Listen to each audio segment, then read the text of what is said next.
One to one ஆன்மீக நேயர்களுக்கு அன்பு வணக்கம். நம்ம சேனலில் தொடர்ந்து ஜோதிட விழிப்புணர்வு நிகழ்ச்சிகளை சுவையாக பார்த்துட்டு வரோம். அந்த வகையில் இன்றைக்கி நாம் பார்க்க போகிறது பெண்களோட வாழ்க்கை மற்றவர்கள் பார்த்து பொறாமைப்படுற அளவுக்கு எப்போ இருக்கும் அப்படிங்கிற ஒரு கேள்வி இருக்கும். மற்றவங்க பார்த்து பொறாமைப்படுற அளவுக்கு வாழ்க்கை நமக்கு இருக்குதோ இல்லையோ, குடும்பமான வரைக்கும் சிரமப்படாத அளவுக்கு குடும்பத்தோடு இணைந்து கணவன் இந்த குழந்தைகள் உறவினர்களுடன் இணைந்து நல்ல மாதிரி போகணும். அடிப்படை தேவைகளுக்கு கஷ்டப்படாமல் இருக்கணும். இது ஆணுக்கும் பொருந்தும் பெண்ணுக்கும் பொருந்தும். இருந்தாலும் பெண்களுடைய ஜாதகத்துக்கும் ஆண்களுடைய ஜாதகத்துக்கும் பல வேறுபாடுகள் இருக்கிறதுனால ஒரு பெண் எப்படி அவருக்கு நல்ல வாழ்க்கை அமையும் ஒரு பக்கம். அது இன்னொரு பக்கம் பார்த்திங்கன்னா மற்ற பெண்கள், அதாவது பெண்ணுக்கு பெண்ணே பொறாமைப்படுற ஒரு சூழலில் சில பேருக்கு வாழ்க்கை அமையும்ல. நாங்கள் 2 பேரும் ஒன்றா தான் படித்தோம், ஒரே ஃபேமிலி தான், ஆனால் அவள் நல்லா இருக்கா, நான் நல்லா இல்லை. அவளுக்கு எல்லா வசதி வாய்ப்புகளும் சின்ன பிள்ளையிலேருந்து அவங்க பிறந்த வீட்லேயும் கிடச்சிது, அடுத்தது புகுந்த வீட்லேயும் கிடச்சிது. ஆனால் எனக்கு அந்த மாதிரி இல்லை, அங்கேயும் கஷ்டப்பட்டான், இங்கேயும் அதுக்கு மேலே கஷ்டப்படுறான். இப்படியெல்லாம் பார்த்திங்கன்னா பெண்கள் ஒரு கட்டத்துலையும் பேசிகிட்டே இருப்பாங்க. இதுக்கு என்ன காரணம்? சில பெண்கள் பார்த்திங்கன்னா அந்த பெண் குழந்தை பிறந்த பிறகு பார்த்திங்கன்னா அந்த வீடு கடகடன்னு மேலே வந்த மாதிரி இருக்கும். இது ஒட்டு மொத்தமாக பார்த்திங்கன்னா எல்லா தாய் தந்தை ஜாதகமும் சேர்ந்து வேலை பார்த்தா கூட இந்த குழந்தை பிறக்கிறப்ப அந்த குழந்தை அந்த வீட்டில் உள்ள சகல வசதிகளையும் சுகபோகங்களையும் அனுபவிக்கிறதான வாய்ப்போடு அந்த குழந்தை பிறந்திருக்கும். அதுதான் அந்த ஜாதகத்தில் நம்ம எடுத்துக்கணுமே தவிர இந்த குழந்தை பிறந்ததுனால தான் அந்த குடும்பத்துக்கு அந்த வாய்ப்பு வருது அப்படின்னு எடுக்கிறது அது ஒரு லேசாக தான் எடுத்துக்கணும், அதை பெருமையாக எடுத்துக்க முடியாது. அதே போல் என்ன தான் வசதி வாய்ப்புகள் இருந்தால் கூட தாத்தா வசதியாக வாழ்ந்தாங்க, அம்மா அப்பாலாம் வசதியாக வாழ்ந்தாங்க. ஆனால் நான் பிறந்ததுக்கப்புறம் தொடர்ந்து எங்கள் குடும்பத்தில் கஷ்டம்தான் இருந்துகிட்ருக்கு, நான் அடிப்படை தேவைகளுக்கே போராடுறேன் அப்படின்னு சில பேர் போராடுறாங்கல்ல. இதையெல்லாம் பார்க்கும்போது ஒரு பெண்ணோட ஜாதகத்தில் ரொம்ப முக்கியமாக பார்க்க வேண்டியது 9ஆம் இடத்தை தான் ரொம்ப முக்கியமாக பார்க்கணும். அப்போ பெண்ணின் ஜாதகமும் 9ஆம் இடமும் ரொம்ப முக்கியம். அப்போ 9ஆம் இடத்துல இருக்கக்கூடிய கிரகங்கள் நல்ல சுபக்கிரகமாக இருந்தால், சுபக்கிரகம்னு எடுத்திங்கன்னா குரு இருக்கலாம், சுக்கிரன் இருக்கலாம், புதன் இருக்கலாம், இந்த மாதிரி வளர்பிறை சந்திரன், இந்த மாதிரி சுபக்கிரகங்கள் இருந்தால் அவங்க பார்த்திங்கன்னா பிறந்த வீட்லேயும் நல்ல வசதி வாய்ப்போடும் செல்வாக்கோடையும் இருக்காங்க. திருமணமாகி போன வீட்லேயும் பார்த்திங்கன்னா நல்ல வசதி வாய்ப்புகளோடையும் நல்ல அந்த சுயமரியாதையோடையும் கௌரவத்தோடையும் குடும்பம் நடத்தக்கூடிய ஒரு அமைப்பு கிடைக்குது. இது மேலோட்டமாக நம்ம பார்க்குற ஒரு காரணம். அடுத்தது பார்த்திங்கன்னா 9ஆம் இடத்துல இந்த பாவக்கிரகங்கள் இல்லாமல் இருக்கிறது ரொம்ப சிறப்பு. இது என்ன பாவக்கிரகங்கள் அப்படின்னு பார்க்கும்போது சனி ஆட்சி பெற்றாலும் உச்சம் பெற்றாலும் இல்லை என்ன நிலைமையில் இருந்தால் கூட அது 9ஆம் இடத்துல சனி இருக்கிறது அவ்வளோ சிறப்பு இல்லை. அதே போல் 9ஆம் இடத்துல ராகு கேதுக்கள் இருக்கிறதும் அவ்வளோ சிறப்பு இல்லை. நம்ம ஜாதகத்தில் நம்ம லக்னத்துக்கு ஏற்ற மாதிரி சில பாதக கிரகங்கள் எடுப்போம், பகை கிரகங்கள் எடுப்போம். இது போய் 9ஆம் இடங்களில் உட்காந்துருக்கிறதும் அவ்வளோ சிறப்பு இல்லை. எப்படி பார்த்தா கூட ஒரு ஆணோ பெண்ணோ, ஒரு பெண்ணோட ஜாதகத்தில்னு எடுத்துட்டிங்கன்னா கூட 9ஆம் இடத்துல ஒரு சுபக்கிரகம் இருக்கிறது ரொம்ப சிறப்பு. அதே போல் 9ஆம் அதிபதி மறைந்துடாமல் நல்ல இடங்களில் இருக்கிறது ரொம்ப சிறப்பு. இப்படி இருக்கிறவங்களுக்கு பார்த்திங்கன்னா அது பிறந்த வீட்டில் பார்த்திங்கன்னா குறைந்தபட்சம் இந்த அடிப்படை தேவைகளுக்காவது போராட்டம் இல்லாமல், அது அவங்களுக்கு மட்டுமாவது இந்த போராட்டங்கள் பிரச்சனைகள் சிக்கல் இல்லாமல் அவங்க சேர்ந்துருவாங்க. அதே போல் புகுந்த வீட்லேயும் அவங்க அதே செல்வாக்கோடு இருப்பாங்கங்கிறதுனால 9ஆம் இடம், 9ஆம் இடத்துக்கு உரிய கிரகம், 9ஆம் இடத்தில் இருக்கக்கூடிய கிரகம், இதையெல்லாம் பார்த்து ஒரு முடிவுக்கு வருவோம். அடுத்தது பார்த்திங்கன்னா சில கிரக சேர்க்கைகள் இருக்குது. இதில் நம்ம மெயினாக பார்க்க போகிறது 2 கிரக சேர்க்கைகளை தான் இப்போ நம்ம சொல்ல போகிறோம். ஒரு பெண்ணோட ஜாதகத்தில் சந்திரனும் சுக்கிரனும் ஏதாவது ஒரு வகையில் சம்மந்தப்பட்டிருந்தால் அப்படின்னு எடுக்க போகிறோம். சில இடங்களில் பொண்ணு பார்க்கும்போது எவ்வளோ ஏழ்மையான குடும்பத்தில் இருந்தால் கூட பொண்ணு அழகாக இருக்கும்போது என்ன பண்ணுவாங்க, பொண்ணு நல்லா அழகாக இருக்குது, எனக்கு அதெல்லாம் வேணாம் இதெல்லாம் வேணாம், பொண்ணு கொடுத்தா போதும்னு கட்டிகிட்டு வந்துடுவாங்க. சில இடங்களில் பார்த்துட்டிங்களா? அப்படி பார்க்குறவங்க பல பேருக்கு பார்த்திங்கன்னா ஏதாவது ஒரு வகையில் அடுத்தவர்களை அட்ராக்ட் பண்ணக்கூடிய ஒரு அழகோ ஒரு கவர்ச்சியோ ஏதோ ஒன்று அவங்கள்ட்ட இருக்கும். அப்படி பார்க்கும்போது மெயினான கிரகம் ஒரு பெண்ணோட ஜாதகத்தில் சந்திரனும் சுக்கிரனும் சம்மந்தப்பட்டிருந்தால், அது ஒன்று பார்த்துருந்தா கூட சரி, சேர்ந்தா கூட சரி, இந்த சந்திரனும் சுக்கிரனும் ஒரு பெண்ணோட ஜாதகத்தில் சம்மந்தப்பட்டிருக்கும் போது சாதாரணமாகவே கண்கள் கவர்ச்சிக்குரிய கண்களாக இருக்கும். சின்ன கண்ணாக இருக்கா, பெரிய கண்ணாக இருக்கா, இல்லை ஏதோ ஒன்று அந்த கண்ணு கேமரா கண்ணு மாதிரி ஏதோ ஒரு விஷயத்தில் சுண்டி இழுக்கக்கூடிய ஒரு அழகு இருக்கும். கருப்பாக இருக்காங்களா, சிவப்பாக இருக்காங்களா, உயரமாக இருக்காங்களா, குள்ளமாக இருக்காங்களா, குண்டாக இருக்காங்களா, ஸ்லிம்மாக இருக்காங்களா, இதெல்லாம் கணக்கு கிடையாது. ஏதோ ஒரு விஷயத்தில் மாற்று பாலினத்தை ஈர்க்கக்கூடிய தன்மை அவங்கள்ட்ட இருக்குங்கிறதுனால என்ன பண்ணுவாங்கன்னா அந்த பெண்களுக்கு கூடுமான வரைக்கும் தேவையான விஷயங்கள், அதாவது அவங்களுக்கு எப்படியாவது கிடைச்சிடுது அப்படின்னு சொல்கிறாங்க. அதே போல் ஒரு இடங்கள் ஒரு 10 பேர் இருக்கிற இடத்துல வந்து இந்த பொண்ணு இருந்தால் இது மட்டும் ஒரு தனித்தன்மையோடு இருக்கிற மாதிரி இருக்கும். குடும்ப உறுப்பினர்களே பார்த்தீங்கன்னா ஒரு ஃபங்க்ஷன் நடக்கும்போது சில பெண்கள் வந்து முன்னாடி நின்று செய்வாங்க. அப்படி இல்லைனா அவங்கள விட்டு நீ முன்னாடி வாமா அப்படின்னு சொல்லி ஒரு மரியாதை கொடுக்குறாங்கல்ல, இதெல்லாம் வந்து இவர்களுக்கு இயல்பாகவே கிடைத்து விடுகிறது. அதாவது சந்திரன் சுக்கிரன் சம்மந்தப்பட்டால். அப்போ சந்திரன் சுக்கிரன் சேர்க்கை அப்படின்னு பார்க்கும்போது இது சில இடங்களில் வந்து பார்த்திங்கன்னா அவங்களுடைய கேரக்டர்களை விமர்சனம் பண்ணக்கூடிய அளவுக்கு கூட சில சூழ்நிலைகள் வந்துடும். உண்மையாக பொய்யாங்கிறத எடுத்துடலாம்.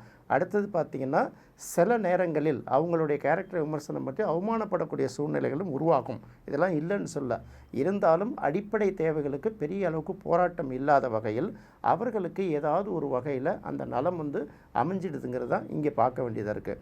அப்போ சுக்கிரன் அப்படிங்கிறது வந்து பார்க்கும்போது உலகத்தில் உள்ள எல்லா மகிழ்ச்சிகளையும் தனக்கு கொடுக்கக்கூடிய ஒரு கிரகம் வந்து சுக்கிரன். சந்திரன் அப்படின்னு பார்க்கும்போது பெண் தன்மையில் ஒன்று அழகு, இன்னொன்று வந்து சுண்டி இழுக்கக்கூடிய ஒரு அழகு அப்படின்னு சொல்கிறோம்ல. இந்த சந்திரனும் சுக்கிரனும் சேர்ந்து இருக்கக்கூடிய பெண்களுக்கு கூடுமான வரை இந்த வாழ்க்கையில் தேவையானதெல்லாம் கிடைச்சிடுது. அடுத்தது வந்து பார்த்திங்கன்னா இது ரெண்டும் சேர்ந்து இருக்கிற பெண்கள் வந்து ராஜதந்திரி அப்படின்னு சொல்லப்படுவார்கள். இப்போ ஒரு ஆஃபீஸில் பார்த்திங்கன்னா பல பேர் ஒர்க் பண்ணுவாங்க. அழகாக கூட இருப்பாங்க, செல்வாக்காக கூட இருப்பாங்க, பெரிய எடுத்து பொண்ணாக கூட இருப்பாங்க. இருந்தாலும் சில பெண்கள் வந்து அந்த கூடுதல் முக்கியத்துவம் கிடைச்சி முதல் நிலைக்கு சீக்கிரமாக போயிடுவாங்கல்ல. அவங்களுக்கு வந்து பார்த்திங்கன்னா ஒரு இடத்த வந்து ஒரு ஜாப் அவங்கள்ட்ட நீங்கள் கொடுத்தீங்கன்னா இந்த வேலையை எப்படி முடிக்கணும், மேலதிகாரிகளோட பாராட்டை எப்படி பெறுறது அப்படின்னு சொல்லிட்டு அந்த ஸ்ட்ராட்டஜியெல்லாம் பிளான் பண்ணி என்ன பண்ணுவாங்க, அவங்க சக்ஸஸ்ஃபுல்லாக நடத்திட்டு கடகடன்னு மேலே போயிடுவாங்க. இன்னும் சில பேர் அவங்க மேலே புறவம் போட்டுட்டு, ஆமாம் நானும் அதுதானே செய்கிறேன், அவள் அழகாக இருக்கான்னு அவளுக்கு அந்த வாய்ப்பு கிடச்சிருச்சு, அவள் சரியில்லை, இப்படியெல்லாம் குற்றச்சாட்டுகள்லாம் சில நேரங்களில் ஆளாக நேரம்.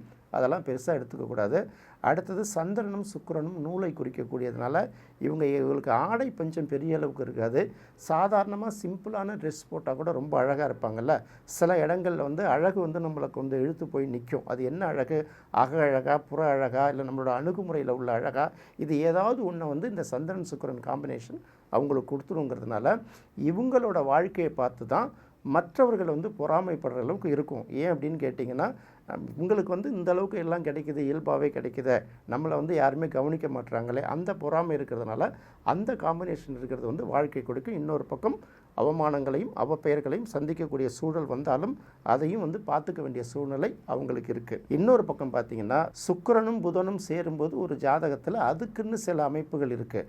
அப்போ சுக்கிரன் புதன் ரெண்டும் சேர்ந்தாலே கடைசி வரைக்கும் இளமை துடிப்போடு இருப்பாங்க அப்படின்னு ஒரு கேள்வியை, ஒரு விளக்கத்தை நம்ம சொல்லுவோம். அடுத்தது பார்த்திங்கன்னா இது எப்படின்னா அந்த ஆயக்கலைகள் 64 கலைகள் அப்படின்னு சொல்கிறோம்ல, இந்த 64 கலைகள்லையும் தேர்ச்சி பெற்றவங்க யாரும் இருக்க முடியாது. அப்படின்னா ஆண்களாக இருந்தால் சகலகலா வல்லவன் சொல்லுவோம், பெண்களாக இருந்தால் சகலகலா வல்லின்னு சொல்லுவோம்.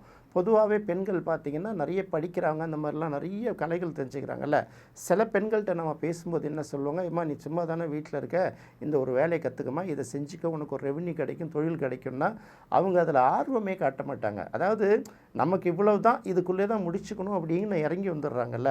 ஆனால் புதன் சுக்கிரன் சம்மந்தப்பட்ட ஒரு பெண்கிட்ட போய் கேட்டிங்கன்னா அவள் என்ன தான் படிச்சிருந்தா கூட, ஏதாவது ஒரு தொழில் செஞ்சுருந்தா கூட, அதை தாண்டி இன்னொரு விஷயத்த சொல்லும்போது அவங்க ஆர்வமாக அதை கற்றுக்கணும்னு நினைப்பாங்க. பயன் தருதோ இல்லையோ ஒரு கலைகளை அவங்க கற்றுக்கணும், ஒரு தொழிலை அவங்க கற்றுக்கணும், ஒவ்வொரு நாளும் ஒன்று புதுசு புதுசாக கற்றுக்கணும் அப்படின்னு நினைக்கிறாங்கல்ல. இதுதான் புதன் சுக்கிரன் காம்பினேஷன். இந்த இடத்துல எடுப்போம். இவர்களுக்கு வந்து கலைவாணி அருளை பெற்றவர்கள் அப்படின்னு சொல்லுவாங்க. கலைகளுக்கெல்லாம் அதிபதி யார் அப்படின்னு பார்த்தீங்கன்னா நம்ம கலைமகளை சொல்லுவோம். அதை வந்து கலை அப்படின்னு வந்தாலே நீங்கள் சுக்கிரன் எடுத்துக்கணும். அடுத்தது வாணி. வாணி அப்படின்னா காற்றுன்னா புதன். இதை தான் சொல்கிறது கலைவாணி யோகம் அப்படிங்கிறாங்க. இந்த 2 கிரகமும் ஒரு பெண்ணோட ஜாதகத்தில் சம்மந்தப்படும் போது நான் வந்து சில பெண்களை போய் காட்டிங்கன்னா எனக்கு இது தெரியும், அது தெரியும், டைலரிங் தெரிஞ்சு வச்சுருப்பாங்க, எம்ப்ராய்டரி தெரிஞ்சுப்பாங்க, டிராயிங் தெரிஞ்சு வச்சுருப்பாங்க, சிஸ்டம் சர்வீஸ் பண்ணி வைப்பாங்க, சாஃப்ட்வேர் டெவலப் பண்ணுவாங்க, சமையலும் ரொம்ப அருமையாக செய்வாங்க, இந்த துணியெல்லாம் சூஸ் பண்ணுறதெல்லாம் அழகாக செய்வாங்கல்ல. இப்படி எல்லா வேலையும் கை தேர்ந்தவர்கள், அதாவது ஆயக்கலைகளில் தேர்ச்சி பெற்றவர்களாக ஒருத்தவங்க தோற்றமளிக்கிறாங்கன்னா, ஒருத்தவங்க பயிற்சி பெற்றிருக்காங்கன்னா நிச்சயமாக அவங்களுக்கு வந்து இந்த மாதிரி ஒரு விஷயம் வந்து அவங்களுடைய ஜாதகத்தில் இந்த புதனோ சுக்கிரனோ ஏதாவது ஒரு வகையில் சம்மந்தப்பட்டிருக்கணும். இந்த புதன் சுக்கிரன் வந்து செயற்கையாக இருக்கலாம், ஒரே நட்சத்திர சாரங்களில் கூட இருக்கலாம். அடுத்தது பார்த்திங்கன்னா நட்சத்திர இந்த மாதிரி ஏதாவது ஒரு வகையில் தொடர்பு இருக்கும். ஏன்னா அது முக்கூட்டு கிரகங்கிறதுனால கூடுமான வரைக்கும் பக்கத்தில் இருக்கும். சூரியன் இதை விட்டு ஒதுங்கி இருக்கும்போது அந்த பலன் வந்து அதுங்களுக்கு கிடைக்குங்கிறதுனால இதை நம்ம வந்து இந்த இடத்துல சொல்கிறோம். அடுத்தது பார்த்திங்கன்னா நல்ல இசைவாணர்கள் நிறைய இருப்பாங்க. நிறைய பேர் பார்த்திங்கன்னா நிறைய இந்த நல்ல பாட்டு பாடுறவங்களாக இருப்பாங்க. அப்படி இல்லைன்னு பார்த்திங்க இசைக்கருவிகளை வாசிக்கிறவங்களாக இருப்பாங்க. அதுக்கு 2த்துக்கும் வாய்ப்பு இல்லைனா கூட சின்ன வயசுலேருந்து ஆசைப்பட்டாங்க, எனக்கு அதுக்கான வாய்ப்பே அமையலை பார்த்தீங்கன்னா எப்போதுமே சினிமா பாடல்களோ ஒரு பழைய பாடல்களோ இந்த கர்நாடக இசையோ இந்துஸ்தானி இசையோ ஏதாவது ஒரு இசையை கேட்டுக்கிட்டே இருப்பாங்க. வேலை செய்யும்போதே பார்த்தீங்கன்னா ஹெட்செட் போட்டுக்கிட்டு அவங்க பாட்டுக்கு பாட்டு கேட்டுகிட்டே இருப்பாங்க. எங்கேயாவது வண்டி ஓட்டும் போதும் பாட்டு போங்க, பார்க்கில் நடக்கும்போதும் பாட்டு கேட்டுட்டு இருப்பாங்க. இது ஆண்களுக்கு மட்டுமல்ல பெண்களுக்குமே ஒரு நல்ல அமைப்பு அப்படின்னு சொல்கிறாங்க. இருந்தாலும் என்ன பண்ணுவாங்க, இவங்களும் பார்த்திங்கன்னா இவங்களோட வாழ்க்கையும் பார்த்திங்கன்னு வச்சிங்களேன், மற்றவங்க பார்த்து பொறாமப்படுற அளவுக்கு தான் இருக்கும். ஏன்னா 2 பேரும் ஒரே சூழ்நிலை தான் வளர்கிறோம், ஒரே மாதிரி தான் படிக்கிறோம். அது நல்லா படிச்சிடறா, எது வந்தாலும் பாஸ் பண்ணிடுறா, டக்குன்னு வேலைக்கும் போயிட்டா வருமானம் வருது. இப்படிலாம் சில விஷயங்கள் சொல்கிறோம்ல. வருமானமே இல்லாட்டி கூட அந்த குடும்பத்தை எப்படி காப்பாற்றணுங்கிற கெப்பாசிட்டி அவங்களுக்கு வந்துடும். பொதுவாக இந்த புதன் சுக்கிரன் சேர்க்கை இருக்கிறது வந்து 4ஆம் இடத்துல ஒருத்தவங்களுக்கு இருந்தால், இதை ஜென்ரலாக பழைய ஜோதிட நூல்கள்லாம் ரொம்ப தெளிவாக சொல்லியிருக்கு. இந்த புதன் சுக்கிரன் சேர்க்கை 4ஆம் இடத்துல இருந்ததுன்னா ஜாதகத்தில் இருக்கக்கூடிய மற்ற தோஷங்கள் கூட அடிபட்டு போகுது அப்படின்னு சொல்கிறாங்க. இதை தான் நம்ம இங்கே ரொம்ப முக்கியமாக கவனிக்க வேண்டியதாக இருக்குது. குறைந்தபட்சம் இசை நாலேஜ் இருக்குது, ஒரு கலைவாணி அருளை பெற்றவர்களாக இருப்பாங்க, எந்த விஷயத்தை சொன்னாலும் கற்றுக்குறாங்கல்ல. இதெல்லாம் பார்த்திங்கன்னா அவங்களுக்கு ரொம்ப, அதாவது எந்த உலகத்தில் போனால் கூட அவங்களுக்கு என்ன தான் வசதி வாய்ப்புகள் இருந்தால் கூட, ஆனாலும் நமக்குன்னு ஒரு கலை தெரிஞ்சுக்கணும், நமக்குன்னு ஒரு தொழில் தெரிஞ்சிருக்கணும், எங்கே போனாலும் பிழைச்சிக்கணும். அப்படி இல்லையா, கூடுமானவரை மற்றவர்களோட மனதை மகிழ்விக்கக்கூடிய ஒரு கலை நம்மக்கிட்ட இருக்கணும் அப்படின்னு நினைக்கிறாங்கல்ல. இதுதான் இந்த புதன் சுக்கிரன் காம்பினேஷன் உள்ள பெண்களுடைய அந்த இயல்பான குணம். இப்போ நீங்கள் பார்த்தீங்கன்னா, அப்போ ஒரு பெண்ணோட ஜாதகத்தில் சந்திரன் சுக்கிரன் ஏதாவது ஒரு வகையில் சம்மந்தப்பட்டிருந்தால் அவர்கள் மற்ற பெண்களை பார்த்து பொறாமைப்படுற அளவுக்கு அவங்களோட வாழ்க்கை அமையுது. ஏழையாக இருந்தால் கூட அந்த ஏழையில் கொஞ்சம் நல்ல பொசிஷனில் இருப்பாங்க. அதே போல் புதன் சுக்கிரன் சேர்ந்திருந்தாலும் அவர்களுக்கு பெரிய அளவுக்கு பொருளாதார பிரச்சனைகள் இல்லாமல் தேவையான கல்வி கலைகள் எல்லாம் அவங்களுக்கு கிடைச்சிடுது. அதே போல் எதையும் நமக்கு இது தேவையா தேவையில்லையா, இதை கற்றுக்கிட்டு நான் என்ன பண்ண போகிறோம், இதை தெரிஞ்சுக்கிட்டு நான் என்ன பண்ண போகிறோம், இதனால் எனக்கு என்ன லாபம், அப்படி இல்லாமல் ஆய கலைகளில் 64 கலைகளையும் கற்றுக்கலன்னா கூட அவசியமாக சில கலைகளை கற்றுக்கிட்டு அடுத்தவங்களுக்கு உதவி செய்கிற அளவுக்கு அவங்க சூழ்நிலை இருக்கிறதுனால இந்த 2 கிரக அமைப்புகளும் நல்லா தான் இருக்கும். அப்படிங்கிறது தான் ஒரு பெண்களுடைய ஜாதகத்தில் இதெல்லாம் இருக்கிறது நல்லது. அதே சமயத்தில் இதனால் சில கெட்ட பெயர்களும் சில அவமானங்களும் வரும். அதையும் நம்ம மனசில் வச்சுட்டு தான் பார்க்குறோம். என்ன நேயர்களே, இந்த நிகழ்ச்சி உங்களுக்கு ரொம்ப பிடிச்சிருக்குன்னு நினைக்கிறேன். மீண்டும் மற்றொரு சுவையான நிகழ்ச்சியில் சந்திக்கலாம். நன்றி, வணக்கம்.